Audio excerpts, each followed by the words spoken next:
Hello and welcome to the Daily Atheist Morning Show. It is Tuesday, February 4th, 2020, and I have a special guest this morning. It is Miss Devon Graham from American Atheists down in Florida. She's doing a bang-up job. They've got some craziness going on down in Florida, and she's kind of on the spear tip of it, trying to protect us from their nutbaggery. I said that out loud. I'm sorry. You know, it's I went there. Exactly what it is. Yeah. So if I'm you allowed don't to swear, right? yeah. You know, we try to keep it at a minimal, but we, Okay. if it slips out, I'm all right. I don't mind so much. No spanking. Should have cleared that up beforehand. Sorry. Yeah. Well, let me make sure I've hit go live because I've been known to not. No, we're live. Awesome. That's wonderful. So good morning, everybody. I'm going to say hi to the people in the chat. We've got, the usual suspects. I am Raven is here. I haven't seen her in a day or two. Raven is Jay's wife. He's in the conspiracy channel. I've got lots of friends in our little verse here. And then Mathpig, you got to watch out for Mathpig. He starts trouble. Okay. We even have a brand for him. Let me show you. Oh, no. Right here. Blame Mathpig. Oh, okay. Because it's usually his fault. If there's trouble started, look to Mathpig. And then there's Dave, Critical Cripple. He's always here. He's wonderful. So thank you, everybody, for showing up. And good morning. And we got Devon, Miss Devon from Florida. Hi. So if you don't mind, go ahead and introduce yourself and tell us what's going on and how I'm going to adjust my lights here. Carry on. That's all good. I'm Devon Graham. I'm the Assistant State Director for American Atheists here in Tallahassee, Florida, which most people don't realize is actually our state capital, but it is. And I've been doing this for about almost a year now. This is kind of my first real legislative session. We just started ours about 2 weeks ago when everyone else in the country did, and it's a real rodeo. I'm loving it. It sounds it. Well, what we've been talking about, what we got you here for, let me get a sound thing, was about how they're trying to force a moment of silence on the school. Yeah. And Yes. of course, that's just one topic, right? That's only one thing. So if you could catch us up on that one, we got quite a bit. There's so many. So the House Bill 737 and the Senate Bill 946, they're twin bills. They are promoting a mandatory moment of silence in the state of Florida for all public schools, which I don't know. On the face, it seems pretty innocuous in and of itself, but it's also attached to a statute that's called Teachings of the Bible and Religion. So they're trying to change the actual statute to Teachings in Bible and Religion and Moment of Silence. So it's absolutely explicitly religious in nature. It's not this meditation time that they've been claiming it is. I testified during the Senate, the Education Subcommittee last week, I guess, and they were just saying how these poor kids these days, they just need 2 minutes rest. They just need a few minutes to start their day, and it's already in place. We already have a moment of silence. If they want it, they can have it. If they want to pray, they can pray. Totally fine. But this mandatory moment of silence is it's pretty explicit. And there's also no guidelines on how it should be run. Like they're just saying it's going to be neutral. The teachers can't tell you what to do. And that's not the case. I don't think that's going to be how it's going to be run, because I think if I were a teacher and I were to I have to set this up in my class, and a teacher across the hall was extremely religious and had to set this up in her class, I think we would just subjectively have different views on how we should run this. So, yeah. And the bill being pushed through is being pushed through by a guy who's trying to get it. He's got another thing where it's he's trying to get it to where they teach something besides evolution and an alternative to global warming. Is that it? In other words, so he's a far right guy who's. His name's Senator Dennis Baxley. He's down Orlando, Central Florida area. He's been pushing through a lot of this crazy stuff already. I think another one of his bills, I have the list somewhere. It's more like parental right. I think there's like a overall parental rights bill, and that's coming up. I think that's actually one of the ones being discussed today, but I won't be able to make that one. But it's pretty much if you disagree with how your school's teaching evolution, or you don't want your kid to go to sex ed, you have every right to pull them out, and without any, pretty much any I don't know, process. Just you can just do Right. it. Which Well, go ahead. I'm sorry. I'm no, listening. it's I'm just going to pop it up on the I screen lost here my so we thought can there. see. No, it's all right. Well, what I want to show them is that here's the bill, the article about the bill, where this is the guy, Senator Baxley, like you said, on the wrong page here. Senator Baxley. Go ahead. So full of dad rage. And this is his trying to get a bill to where students can learn alternatives to climate change and evolution. Yeah. So this is the guy who's spearheading the daily moment of silence. And to say that it's not religion-based is just a lie. To say that that's not what this is going for. But it's not unusual for them to lie. No. It's not. In fact, another one of the bills he's spearheading is the Vulnerable Child Act, which sounds really great. It sounds like, oh, we should always be helping these vulnerable kids, but it's explicitly anti-transgender child bill. Really? Yeah. So if a medical practitioner is caught giving medical care that's to a trans child that may be related to, I don't know, gender transition and whatnot, they can be put in jail for 15 years. Really? So it was actually defeated last night in the House. They had it up for a vote in one of the subcommittees, but then there was so much pushback against it, specifically spearheaded by Equality Florida, that they turned it into a quote unquote workshop where they weren't going to do a vote. They were going to delay the vote. And so all the sponsors brought in a ton of quote unquote experts. They brought someone in from like the American College of Pediatricians, which sounds legit, but it's like a 30-member far right conservative medical group. It's not the one that's actually part of the AMA. And they pretty much talked about junk science, and they were put down, very rightly so. And that bill just kind of died in the House. So since it died in the House, it probably won't go through in the Senate, is my understanding of how it works. So yeah. Okay, we see here, this is I believe the act you're talking about, the Vulnerable Child Protection Act, and we heard what you said this is about. Now, as I happen to be pulling it up, I noticed that South Dakota lawmakers passed bill blocking transgender minors from receiving surgery, and it's known as the same name, Vulnerable Child Protection Act. This is all part of the Project Blitz type. So it's all anti-trans stuff, and it's anti-trans. But before, I just want to point out more conservative politicians have been arrested for assaulting people or trying to get sex from people in a bathroom publicly than trans people. You know that conversation that they always go? Shocking to me. It's absolutely shocking. Yeah. So I forgot where I was going with this already. But with the another little caveat to the Vulnerable Child Care Act is, and I've met someone that during the Equality Florida lobby days that this applies to, they're transgender. They also have a chronic disease that's unrelated to their transition.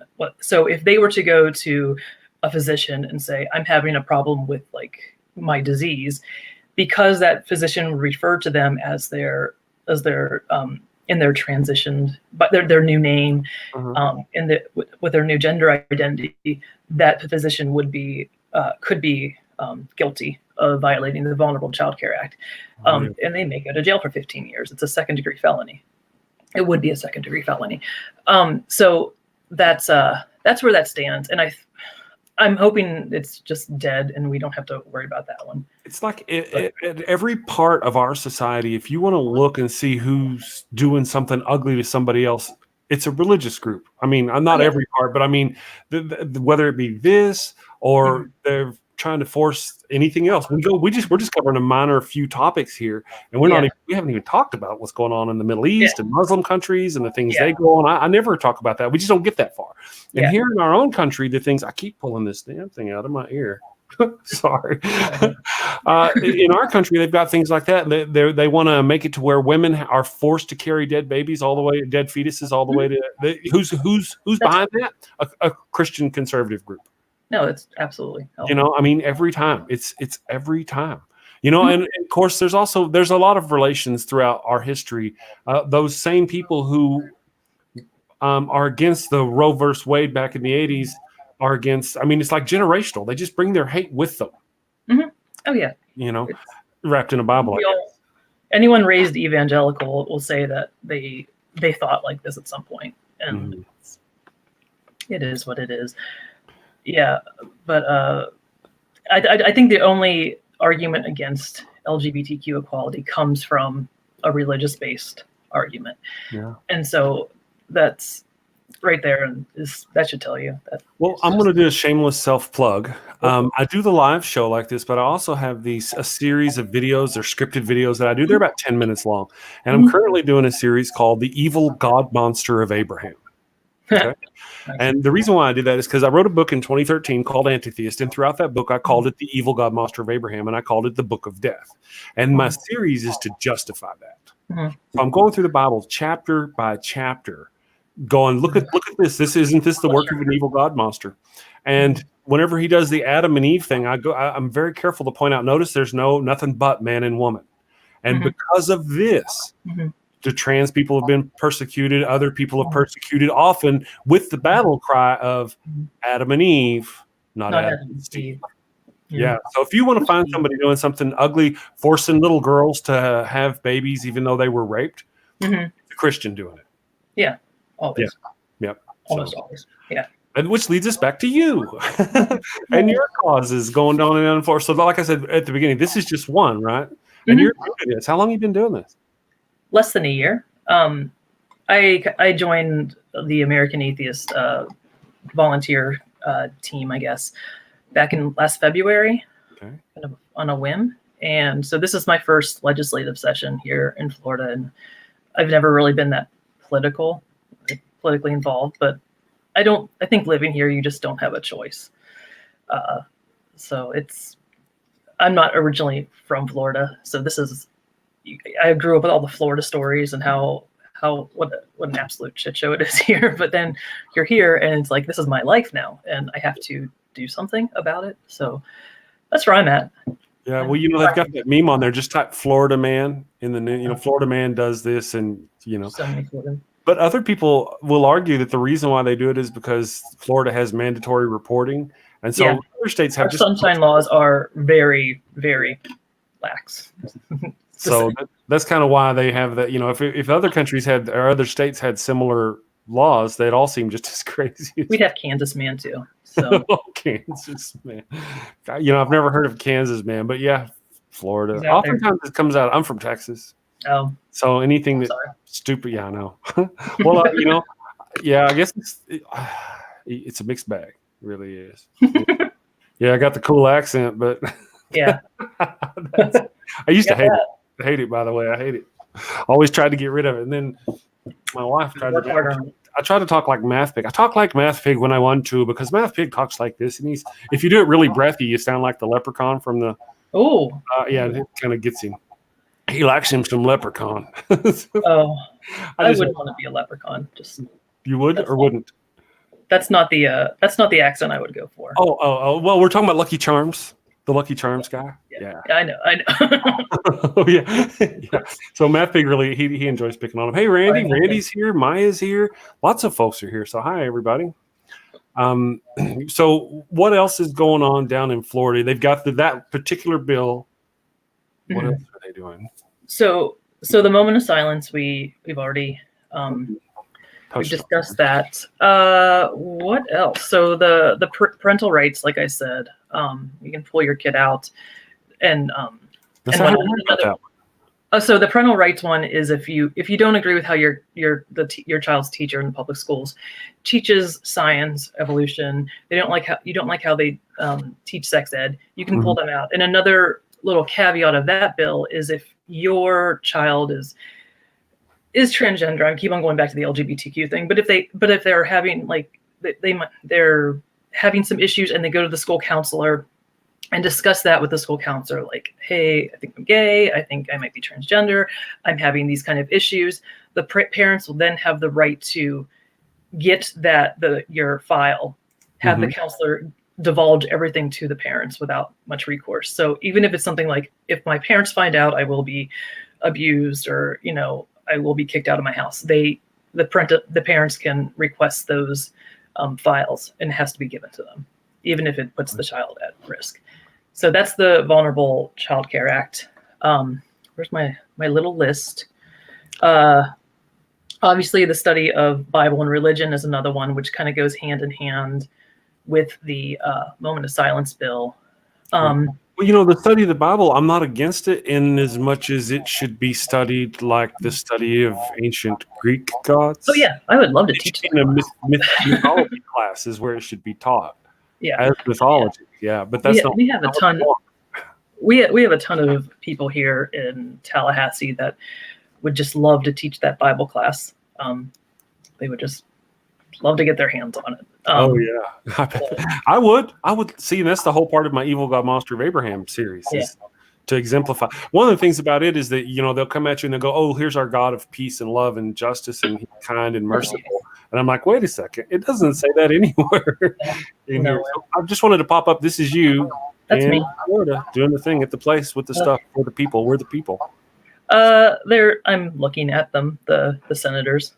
Snarling. That's a pretty badass screen cap. I'm not gonna lie. Well, that's good. Yeah, they did. Yeah, that was the first time I'd ever done that, and that was, as I said, it was during the education subcommittee, and I think it was the only bill that was introduced that day that had any opposition to it, in terms of senators voting against it. So, she's mentioned, but there's a senator. A single senator, right? Wasn't it a single senator that voted? A single senator. So Lori Berman, she's from somewhere in South Florida. Yeah. I don't know my geography very well here yet. But she said something along the lines of, I was one of 6 Jewish kids in my elementary school, and I don't think kids should be singled out for being different, for being Jewish or atheist or whatever. And also, we already allow these kids to have mandatory 2 minutes of time. So I don't know why we're doing this. This is redundant. And so she voted against it, and I'm appreciative for that. She was the only one, but it was something. When I lived down in Texas before I moved here, I was talking to an ex who lived here. We were talking on Facebook, and I was an atheist and she was far Christian. I didn't realize how far at the time. And then we kind of got into it because she was telling me that here, and I'm in Albuquerque, she was telling me here in Albuquerque, the atheist and Muslim kids are shuffled out into the hall during the Pledge of Allegiance. Huh.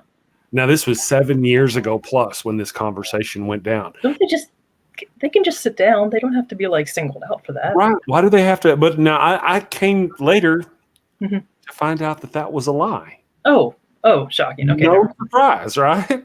No surprise at all. Yeah. Anyway, but that was a lie, and they're not really doing that, or I have found no evidence of that here.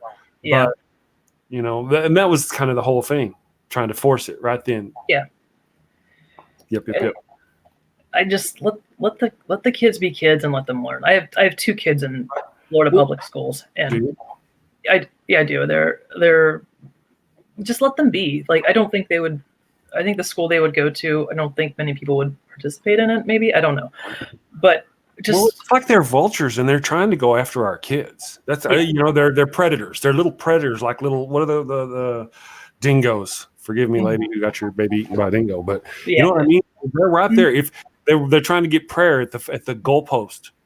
So the team can go pray at the goalpost, led by a team captain, or it can't be the coach, right? They can't. It can't be. But then they get the religious team captain to go over there, and they want to have a moment of prayer by the goalpost. But then, what about the kids who don't want to do that? And how are they treated by the kids who do that? Yeah. Then after that's over with, so they all mill back over to the side, and there's little Timmy and little Kaepernick.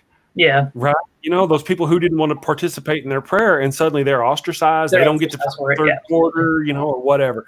And at every turn, whether it be the moment of silence, football games, they're there trying to. Yeah, and I mean, we were all teenagers once. I don't know if I would have had the balls to be like, I'm just gonna sit here by myself and just you do your prayer over there. That's true. I probably would have participated in the prayer when I was in high school, but yeah. You never know. But to be honest, I was one of those quiet kids, and I got picked on enough without that. Enough. I didn't need that kind of problem. course, Yeah. I was Christian too back in high school. I would have gone over there. I remember they had there's this church. They had like pizza parties every Friday, and they'd give away Bibles. And I was just collecting Bibles and eating pizza. I'd go every Friday. Yeah. Just And, go for the food. I still go for the free food. yeah. So But there was also the times that, I remember being young and reading certain things of the Bible. I was going to this one church. It's the Assembly of God, and they've got their own little Boy Scout kind of thing. I don't remember what they're called right now. Now looking back, very programish, very brainwashy. But I didn't think about it at the time. I was like, look at those cool colors. I could get myself a badge. I could be a warrior for Christ. I remember thinking that as a kid. I made a video about it's been a while about the revelations or the end times. Whenever all these good Christians, if you read what the Bible says about the end times, you think you're supposed to be killing these monsters, but you're not. You're killing people who just don't believe the same way you do. Yeah, how it all goes down. Yeah. So that's how I believed. And then as I got older, I was like, wait a second. That was one of my coming not out as an atheist, but my deconversion was realizing how vicious and ugly. If it all plays out the way it's supposed to, Jesus is going to come back and murder billions of people over years. It's not going to be quick. Why can't you just snap your fingers and they're gone? You're God, right? No, he's going to come back and kick in every door, murder their wives, murder their children, probably keep the female children for themselves as example of the Old Testament. What you have to do. So Jesus is a real asshole. I'm going to be honest. So. Well, now that we've got the political part out of the way, let me, because that's only part. I don't know. Well, it'll keep coming back. Well, if you don't mind, you mentioned that you were Christian back in high school. I'm assuming at this point, as an advocate for American Atheists, you are no longer Christian. So, oh God, I was the worst. Maybe the worst spy ever. No, I probably deconverted maybe 4 years ago. I was raised evangelical. Okay, deep in there. Yeah, I guess it's called evangelical. I don't know. It's the Christian Church of Christ, non-denominational people, Reformation. I don't know. It's all BS. I was raised that way. It's all heresy, right? It all varies from one to the next, to the next, to the next. If this were old times, they'd all be killing each other, and we wouldn't even have to worry about it. The Pentecostals would be killing the Catholics, would be killing the Assembly of God, would be killing the, yeah. But anyway, so that's what got you on the road? Many things, I guess. I don't know. I think the turning point for me was like listening to a podcast about the Book of Mormon, and because I was kind of obsessed with Mormons, like fundamental Mormonism for a while, and so I was listening to the My Book of Mormon podcast, and I was just like, this is the dumbest thing I've ever heard in my life, and I was like, how is this any different than the Bible? And that was kind of like the trigger for me. But there was like many moments up to that point that just sowed that seed of doubt for years. But that was the trigger for me, and I think I had about 2 weeks of like pure unadulterated existential crisis, and then I was out of it. I was over it, so I moved on. Gotcha. Well, yeah, a lot of us have similar experiences. That mine is different than yours, is different than other people. But one of the things that seems to be not universal, but close is when intelligent people get too close to the Bible. Mm-hmm. Oh yeah. Don't buy it. Matter of fact, Atheist Pastor was going to seminary school. He's sometimes my co-host on the show. Mm-hmm. He was going to seminary school or one of those schools, and where they, you really got to study the Bible, and it was that experience that made him turn away from the faith.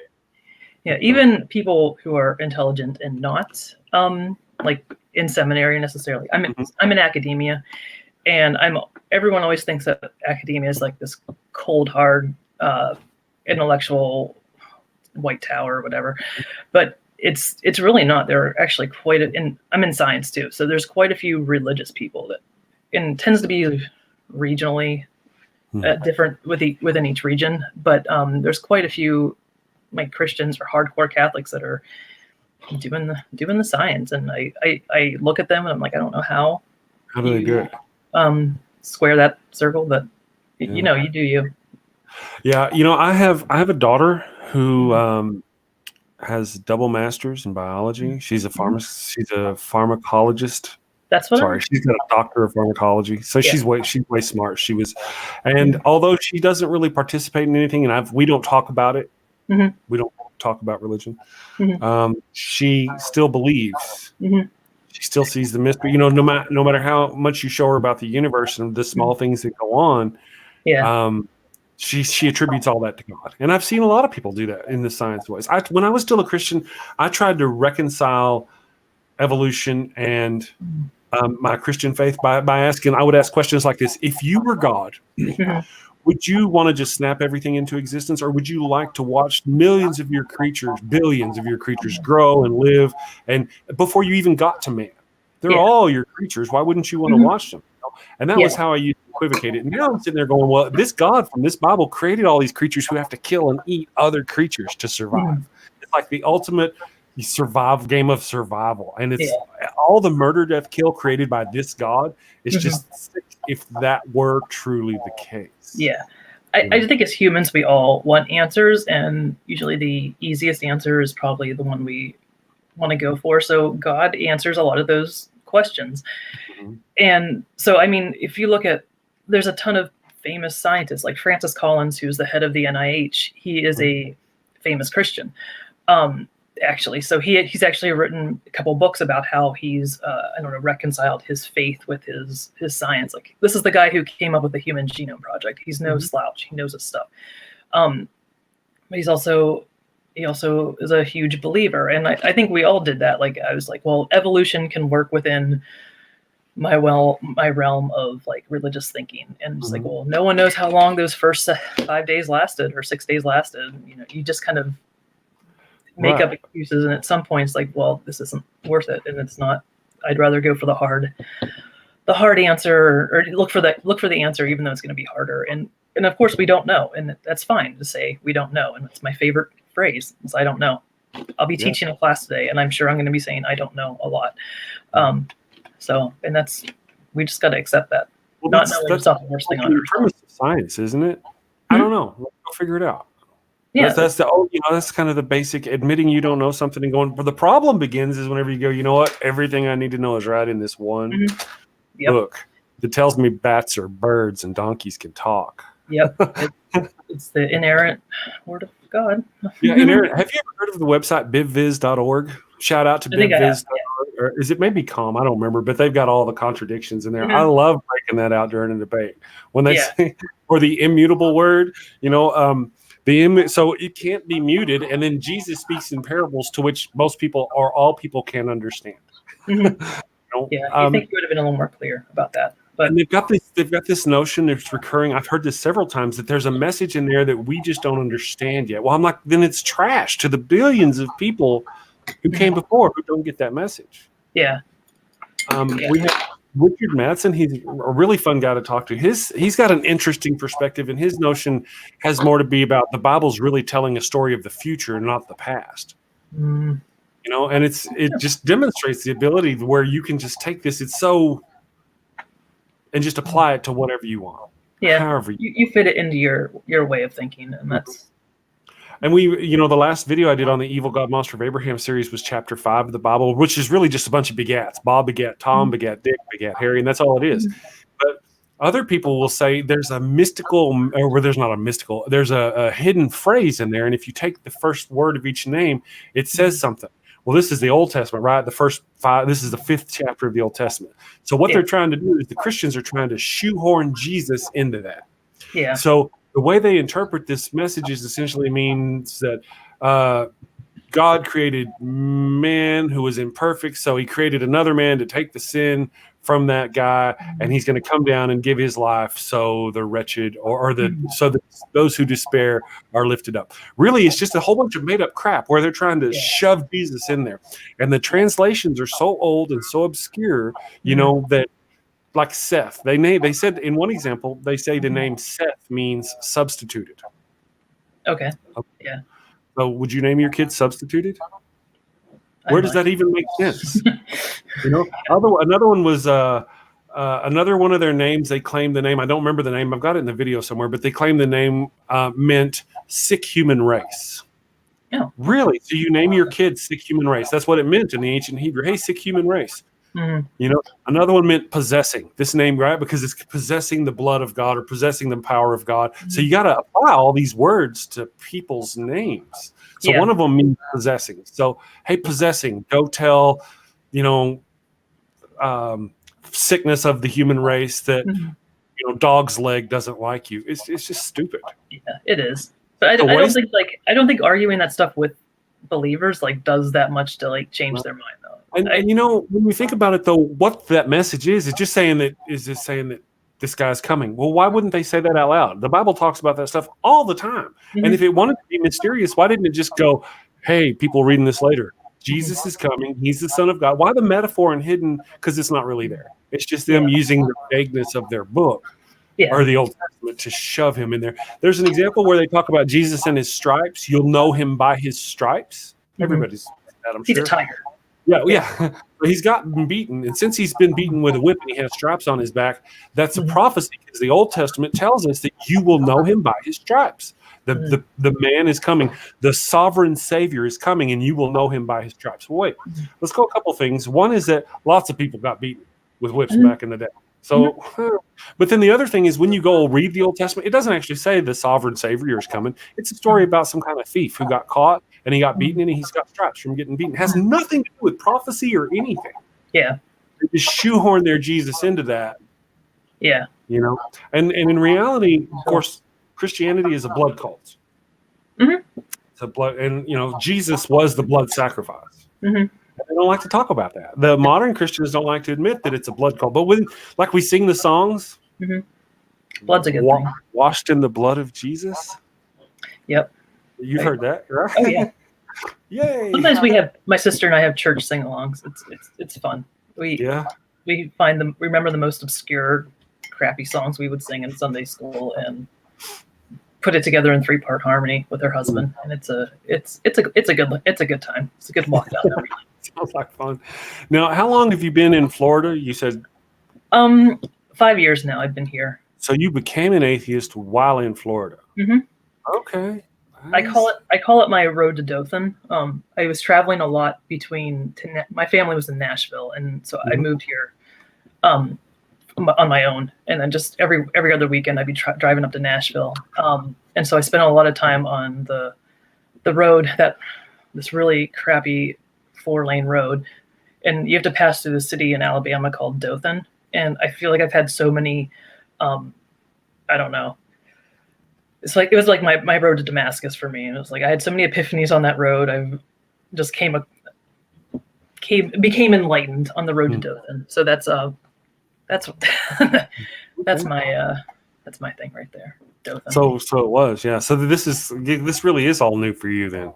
You obviously weren't an advocate before. I've probably been like a doubter my whole life, but I've also wanted to be the good kid. I think in like in a newspaper article on me, and in high school I got some scholarship, and it's like Devon Graham's going to go to this college to become a medical missionary. I think I did that hardcore, but I didn't like it. There was always some sort of doubt, and I think that they finally like sprung open. We have a question from Cowboy 1000 about how religious is Florida, and I gotta say real quick, hi Cowboy, I've never heard of you before. It's nice to see you joining us this morning. Thank you. Hi Cowboy. How religious would you say Florida is? So according to the PRI, like Public Research Religious Research Institute, we, like most states, are about 25% unaffiliated, and the rest are primarily Christian. But it's very localized as far as where the Christians are. So I was told this when I first moved here, so Tallahassee's in the north of Florida, and Florida's the only state where the further north you go, the more southern it gets. So we're pretty much the equivalent of southern Georgia here. So it's a very religious Bible Belt in the northern Panhandle area. Okay. But the further south you go, it's a little more liberal. Like think Miami, Orlando, Tampa, Fort Lauderdale. So you don't get quite all that craziness. But when you're looking at like Daytona, Jacksonville, Pensacola, Panama City, Tallahassee, you do have this red swath of well, I mean, it is it's the bottom of the Bible Belt, right? It's just right there. So you would expect it to be Yep. Pretty religious. We're hanging down at the crotch of the Bible Belt, so we're good to go. It's a good place to be. That before. That's good. Let me do this thing here and this thing here. Just go. Yeah. So that's kind of interesting. And now sometimes we see the things that happen in the Bible Belt. We can watch like you and I were talking before the show. Mississippi's trying to do their own moment of silence, but they're being more outright with it, right? It's actually. I think they have to do like the Lord's Prayer or something. It's a moment of prayer. I don't think it's going to go through, or at least it'll be stopped by the courts, presumably, hopefully, with any luck. But who knows what's happening? Yeah, we had after the Pulse shootings, or no, sorry, Parkland shooting a year or two ago. There was they used that here as a big push to get "In God We Trust" in public schools. And that was spearheaded by so Dennis Baxley is like the religious, the hardcore religious guy in the Senate, but in the House we have Kim Daniels. She's out of Jacksonville. She's actually a Democrat, and she's the one who pushes these crazy religious bills from there. And so she pushed this, and it actually went through without much pushback, which is sad. But luckily for Florida, it's our state motto, I guess. This is like unfortunately type of situation, but it's our state motto, so it's on our state flag. So if you fly the state flag in your classroom, which most teachers do, you've got that covered. And I haven't heard of any people trying to like put any new type of signage in schools. So yeah, that's like sometimes I feel like we're in Alabama here or Mississippi, but it's Florida. Yeah, well, I think of myself coming from Texas. I'm from West Texas, and we weren't terribly. It was different back then when I was a kid. We were cowboy Christians, I guess you'd call us. Sunday Christians. We thought about it, but we didn't get all crazy. We certainly didn't try to. I don't ever remember the notion of imposing my faith on somebody as a kid. We were all the same faith, I thought. And to show you, I was raised up in the oil fields of West Texas. Pretty much my whole young adult life and whatnot. And I was 30 something when the 2011 happened. And at that point I learned about Islam. I was that days old whenever I found out about Islam. I had no idea that Islam was a completely separate religion that worshipped. And, there it is. Religion literally rearing its ugly head in a bloodbath is what brought it to my awareness. Yeah. And I think that's how I was raised. I'm from the Pittsburgh area originally, like not like the downtown Pittsburgh, but the redneck area around it. And so everyone was Christian there. Everyone was what we would call a Christian nationalist now, but everyone felt like that. Everyone was conservative. But it was funny because I was always raised that they're still out to get us. They're always out to get us. Those damn atheists are gonna take our Bibles away, and so we had to protest a lot of stuff and boycott a lot of things, and just because they're gonna take us down. So it's funny you should mention that. I had, by that same token, I didn't really think about Muslims. I didn't think a lot about atheists either until 2007 when Jerry Falwell died. Jerry Falwell died, and I remember CNN was going to have Chris Hitchens, a prominent atheist, is going to come on and talk about the death of Jerry Falwell. And I was like, really? What the heck? And that was my first experience that I can remember with an out-and-out atheist person, and it happened to be Chris Hitchens, and he was just trashing Jerry Falwell, talking about people like him should be out on the street selling pencils from a cup. And I was like, oh my God, you're going to hell. You're going to hell right now. And I was raised up in the 80s. So in the 80s, we had Dungeons and Dragons become all prominent. Now, even down in the Texas and where I was at, that was Satan, devil worship. I was not going to play that. Couldn't play it. Tom. Oh man, what's his name? Tom. He's a funny guy. Damn it. Wilson. Anyway. Okay. Tom. Oh, come on. He did the movie with Wilson. How did I forget his name? Not Cruise. Tom. The chat will help. Oh, anyway. No. Tom Hanks. Sorry, folks. Tom, if you're watching, he tends to pop on our channel. Okay, yeah. Tom Hanks did a movie back in the 80s called like Might and Magic or Magicians and Wizards or something like that. And even that movie, I couldn't watch that movie. I'd like to go watch it now. I remember going to the Neighbors or something. I don't remember, but I caught kind of the end of it as a kid. And it was really, wanted to know what all this stuff was. The fact that they didn't want me to look and see made me want to go look and see. Yeah, I remember going to someone's house and they started playing D&D, and I sat in the corner and hyperventilated because I thought I was burning in hell. And as I'm sitting at this table, I look over and I see my son's D&D. He's an aspiring dungeon master, so we learned together. My education in D&D was a little delayed, so. Yeah. Obviously, yeah. Well, I've talked about that before. In the Dungeons and Dragons was seen as X, Y, and Z, and people didn't understand, and it's all this and that. And now, part of the deal in the movie that we were talking about Tom Hanks is his character takes this too seriously, and the people who's playing the games with him take it too seriously, and they almost die, or one of them does die. I don't remember, but it gets really, and it was a subtle exemplifying why this is bad. Without even the religion part. It didn't even talk about that. I remember talk about the religion part. But now Dungeons and Dragons, and I said this recently, now in old folks' homes, it's all bingo, right? It's bingo and cards, and you've got a few other things. Well, actually, I work in the industry. My day job is in the senior, not nursing home, but senior community industry. That's kind of the thing. But in a few years, Dungeons and Dragons is going to be the thing, because the generation that played Dungeons and Dragons is eventually going to hit that, Oh yeah, the game of choice for the Greys. It'll help memory. It's going to help your memory. Absolutely. I think it builds character, I guess. Have you seen these shows that builds character? Pun intended. Have you seen these shows? They have shows coming out on the internet where people play this Dungeons and Dragons live. Grown-ups, they play it. They'll act it out. I think it's quite interesting. It's fun. A lot of fun. Yeah. It's kind of fun to watch. So that and like we had Mech Warrior. Mech Warrior came out, and it was kind of similar where the original Mech Warrior was all on paper, like Dungeons and Dragons, but there wasn't the stigma around it. It was just as hard for us to find as it was for the other one. Yeah.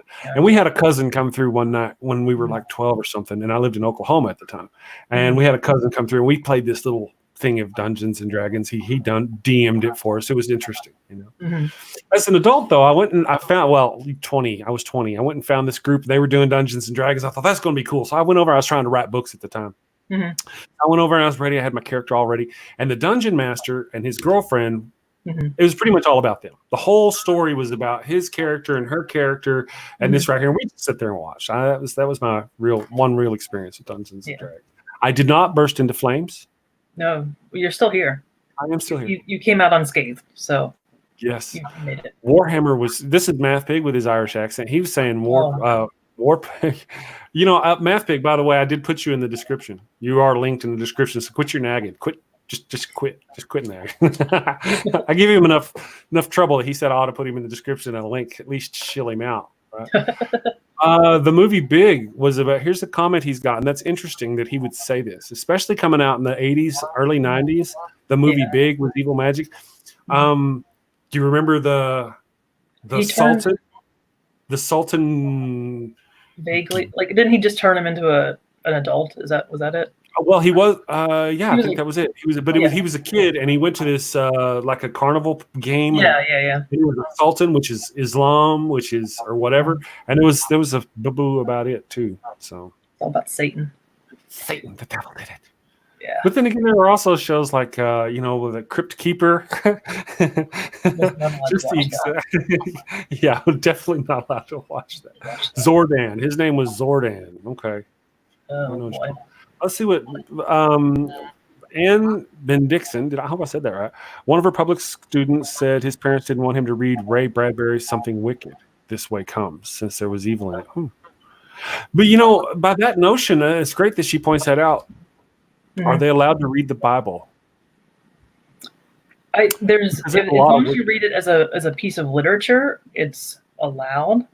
I remember reading like something like one of the like Proverbs or something in AP English in high school is as like a piece of literature, and that was that. But I mean, with the stuff coming through Florida now, they want to teach it.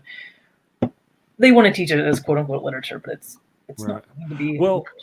Well, what she's saying is there's wickedness, there's evil in this book. Something wicked comes this way, but throughout the Bible, I mean, it's full of murder, death, kill, incest, lots of incest. So they'll let their children read.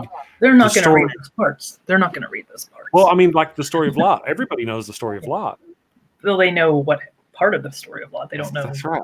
But so they'll leave that kid alone in the room with the Bible, but they don't want them watching things like. I mean, there's just that disconnect. Yeah. You know, again, it starts with that notion that, oh, here's my pure and loving book from my pure and loving God, right? That's what they say, but it's dripping in blood. So, kind of recurring theme for me. If anybody has any questions for Miss Devon concerning, see, that's she got it, concerning the thing going on down in Florida. When does this all wrap up, or what's the status? The House discussion is going on right now. I couldn't make it, so it's fine. And then the next committee hearing for the moment of silence for the Senate is going on this afternoon. I can't make it there, but Allison Gill from American Atheists, she's the head of legal. She's submitted testimony, or at least a statement of opposition for both of those bills. I'm going to try to make it down for the next. It's probably going to get through all the committees, and because they always do. Very few things are voted down because it's right on party lines, and the Republicans have there's no such thing as being very significant, but they have a significant majority in the Florida House and Senate. So it's going to get through possibly to the floor, most likely to the floor, and then it'll go through the big vote. Well, you know, where would it go after that? You know, so if they pass it, what do we? Well, I mean, what do we see happening after that? So now when they've got a moment of silence, and that's all it's called, is a moment of silence. But before long, then they start changes. Then we've got teachers praying, or I'm just kind of curious where it's going to go after that. We say it's bad because X, Y, and Z. What do we look for? What makes it bad later? If they don't do that, if 2 years from now you and I talk again and we don't have any stories, they've got their moment of silence, everything's going fine, they're not clumping up, they're not worshiping Christ, were we wrong? I don't know if you're wrong. No, I think it just like hopefully there'll be more mobilization and organization by the liberal factions and other partner groups such as like Equality Florida, and we'll be able to push back, and hopefully we'll become a little more purple or blue here. I don't know. I don't see that happening, but it's just gonna get there. You think there's nothing else they can do, but there always is. Wow. Like, for instance, there's another bill going through about school vouchers, and this has kind of been making the news a bit. I haven't been as involved in this one, but there's a scholarship program from that the Department of Education, a number of other outside businesses are contributing to. I think it's called like Step Up for Florida. And so what they do is money goes into the scholarship fund, and they fund charter schools, private schools and it's couched as like for kids who can't afford it. And that's true. There are a number of kids of lower socioeconomic status who are taking advantage of this program, and they're doing well with it. And they're in, what I would call a normal school. But the large majority of these schools, and there's been a recent article, I can't remember the Sun Sentinel or the Orlando Sentinel, one of those newspapers had a big expose on what these charter schools actually are, and a very large number of them are anti-LGBTQ. So it says specifically on their application, like, you cannot be gay, your parents cannot be gay, really? We can discriminate however we want. And so there's been a lot of backlash with this, and it's been really spearheaded by a number of the young progressive House representatives, such as Anna Escamani, Carlos Guillermo Smith. They've been really pushing back on this. And so a lot of the companies that have been funding these, such as Fifth Third Bank, for instance, Wells Fargo Bank, Cigar City Brewing, a number of companies have actually pulled funding from this. And so it's getting a lot of traction now because Marco Rubio, our illustrious senator, here in Florida came out and said, like, I don't know why we have to discriminate against these schools. Like, and I think Sarah Ray from the Sarah Talks podcast just tweeted this morning something along the lines of, well, when bakers not wanting to bake cakes, it's just the free market talking. But now it's when companies are taking a stand against discrimination. It's, robble discrimination against. I would like that tweet. Could you? I would like to see that for my personal thing. Would you share that if you see it again? If you don't mind later. I think I just retweeted it. Like, okay, I'll find it. But I'll stalk you and find it. But yeah, so Marco Rubio's just making sense as always. So yeah, well, we knew. I mean, that guy there's kind of got a detachment anyway. Miss Ann has a question here. She says, "As an Iowan, it seems Florida is becoming more conservative. Do you sense this happening? What are your thoughts on that?" I've only been here 5 years, like in the thick of it. It seems like it is, just based on the number of, from what I've heard from other people, and this was actually supposed to be from what I've been told, a very slow legislative session. They weren't expecting a lot to happen, and instead we have had quite the opposite. And so I think the conservatives, the religious right, are getting more aggressive in their tactics. And so, while I don't think Florida necessarily is becoming more conservative as a whole, but I think our lawmakers are, and the ones that are actually in charge and are, taking the stand and actually making the laws or the figureheads for this movement are becoming more vocal. I think that might be it, but I have no hard facts to back that up. That's just like a feeling I have. Gotcha. It makes sense though. I mean, based on what we know. I just want to point out real quick, we got some guy, Drunken Atheism, in the thing. Neil doesn't even listen. I mean, Neil just listens. He's not on the show. So go somewhere else. Take your stuff somewhere else. Go to Neil's channel and bug him. Because if you keep this up in my chat, I'm going to bounce you, dude. I don't care. So piss off, right? If you want to go fight with Neil in his channel. Take that out of my chat. Thank you very much. Pardon me, Miss Devon. All good. That's the first time I've ever had to stop and tell somebody to do that. They just need to go away. Otherwise, normally I just do it quietly. But in this case, no, I don't. I'm not. Do you not see I'm interviewing this lady about something completely different? Be an adult, man. Go away. I'm going to bounce it. So anyway, so it's good that people like you are down there taking care of these things, stepping up. You and that one senator. I want to find out her name and just do a little research into her, because she's a pastor. She's I don't know. She exorcises demons or something. I think she had a thing where she's exorcising demons from something or other. I don't know. Gotcha. She's very vocal. Here, remember we were talking about Lot, the story of Lot. Mathpig mentioned Granny is 80 plus, and she didn't know there was incest in the story because they stop after the pillar of salt. They don't really carry on very often about what happens after. Or the fact that he wanted his daughters to be raped instead of the angels. So that's one of them. I actually made a video on it. All right, so I've been doing this live morning show for about a month and a half. But before that, all of my work is scripted videos about the Bible, or Bible atheist Bible study or something like that. So so I just got him there. Good. Everything seems to. Well, thank you. It's time for us to start wrapping it up. I want to give it a little time so we can shout out. Do you have any links? You've got. I'm going to put it Tallahassee. I think it's Tallahassee. Humanist. The Humanists of Tallahassee. Hot. Yes. It's a fairly new group. We've been around maybe about a year-ish, I guess. Okay. And so we're trying to. It's slow moving. It's a slow moving process, but we're trying to get more involved and engaged in the community. Tallahassee may not seem like much, but it is a college town. It is the state capital. We are a purpley swath within a spot within a swath of red. So there are more liberal, progressive leaning people here, and there are quite a few atheists, at least online. And I think it's just a matter of just getting people together and herding cats. And so we're trying to do that by doing some community service projects and a few more lectures and whatnot, or, not necessarily lectures, but I don't know, just getting people together in one spot. So that's kind of what we're doing, is building community. That's what we're trying to do. Yeah, and it's really tough. So there's a lot of people that just want to do something and they don't know what to do. So we kind of just finished up a service project for the Schooling Places Street Outreach, which is it's the only runaway youth home in the Big Bend area, the Tallahassee region, that accepts everyone, right. LGBTQ. It doesn't matter if you need help and you're 21 or under, you can go there. They'll give you whatever you need. So we completed like a socks and underwear and a food drive for them. We just started kind of a back to work. I can't remember what we're calling it.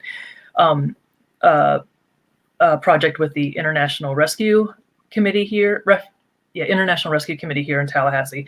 They're the IRC is like one of 10 approved agencies by the State Department that can, when a refugee is identified and is allowed to come into the U.S., they're the ones who help them transition into the country. And so we get a lot of refugees from the Congo, so formerly from the DRC, the Congo, and the men tend to be very small in stature, and so a lot of the clothes they collect are for American-sized men, like large, extra large, and what they desperately need are business casual clothing for smaller statured men. And so we're collecting funds right now we're buying his school uniforms wholesale. So small, medium school uniform, high school uniforms. And we just started with that. So it's fun. We're trying to get people to rally around these causes and go from there. That's kind of the difference. I mean, when you take the non-religious people, we're all out helping. Frank Flyman, he's one of my friends on Facebook. I don't know if you've ever heard of Frank Flyman. He usually has a red beard. To look at him, you'd think he was some kind of pirate or something. He's got the bald head, and he's got color, and he's just kind of, but the guy's always out feeding the homeless and doing wonderful, wonderful things. Damon Marie Adhope, same thing, out there helping people. Atheists are out there trying to help you. You got trans people, and they need they're being oppressed. By who's trying to help them? We are. Who's the ones out there hurting the people? Now you have groups like Catholic organizations who help feed people. Yeah, and I'm glad that they're there. I'm glad that until they start going, we'll feed you, but you got to read this scripture first. That's when they lose me. That's obnoxious. I don't like that. And I've got a buddy. His name is Mike. He stops in here occasionally. I've mentioned this once before. He's Christian, and he went down to one of the churches and was helping them go feed the homeless. And they did exactly that. They had their food all set up, but you had to come pray with them before they would let these homeless people eat. Yeah. And he said that was it for him. That was not what he was there for. Yeah, there are a ton of humanists around that are just doing things, and they're doing it on their own. But I think if we could just collectively get together, organize, then we're going to be a force to be reckoned with, and it's just we need more. We just need to get it all together. That's all. And all right. So let me ask you this: you and I have. I'm going to put you on the spot here, just this once. Crap. Okay. Go. Excuse me. All right. So Mississippi, you're like right here. Mississippi's like right here. Mm-hmm.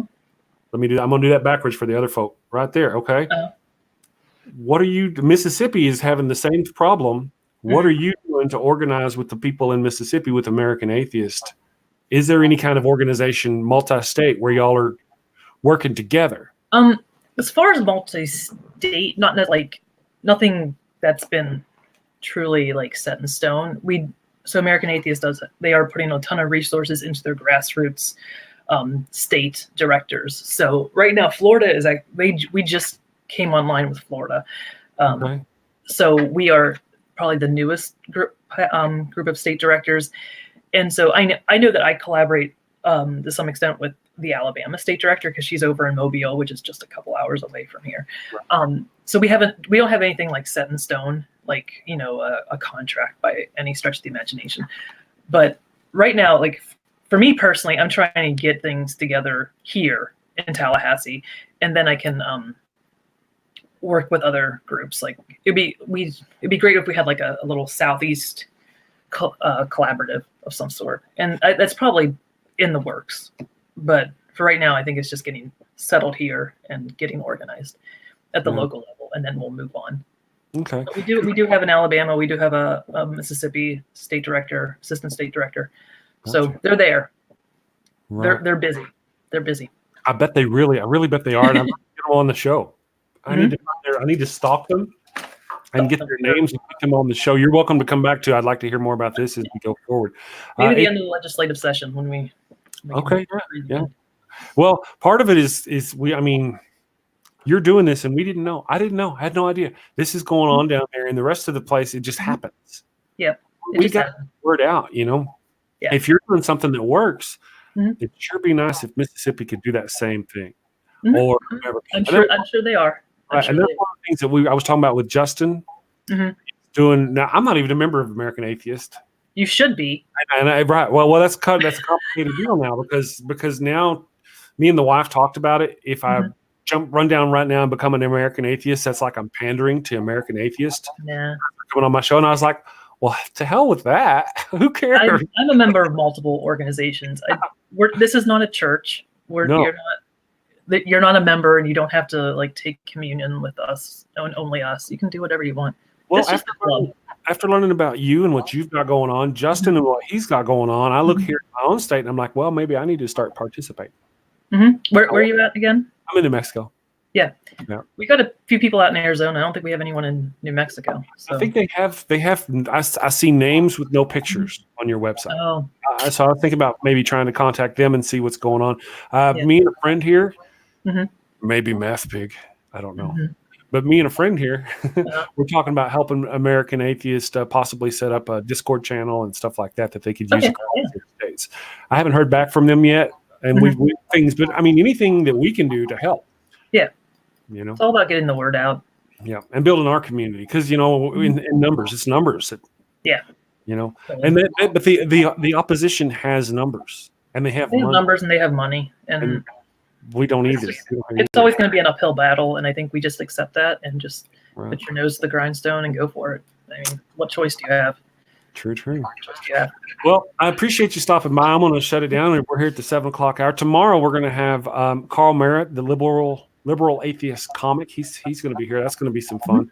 And I think we're going to have Zach Boss back Thursday, and he's going to talk more about American atheist stuff, just what you and I were just talking about, getting the word out, helping American atheists grow and make it stuff go. So that's going to be fun. And then every Saturday we do Sci-Fi Saturday. So if you're a sci-fi girl, you're welcome to come hang out. This Saturday, we're going to have Tiffany Lewis Lockhart. She's a sci-fi nerd lady, and she's going to join us and talk about some really interesting sci-fi. So anytime you want to come back on, let us know. If you've got something going on down there and you want to help get the word out, let us know, and we'll get you back on and do the thing. Sure. Thank you very much. Thank you so much for having me. You're welcome. Thank you for everybody for joining the chat and following along, and thanks for bouncing Darth Dawkins because that guy's just a jerk. In the future, moderators, feel free to just bounce him. Don't wait for me to do it. If you see him, just bounce him. Neil, Mathpig, everybody, thank you very much for showing up. You guys have a great day, and we will see you tomorrow. Bye. All right.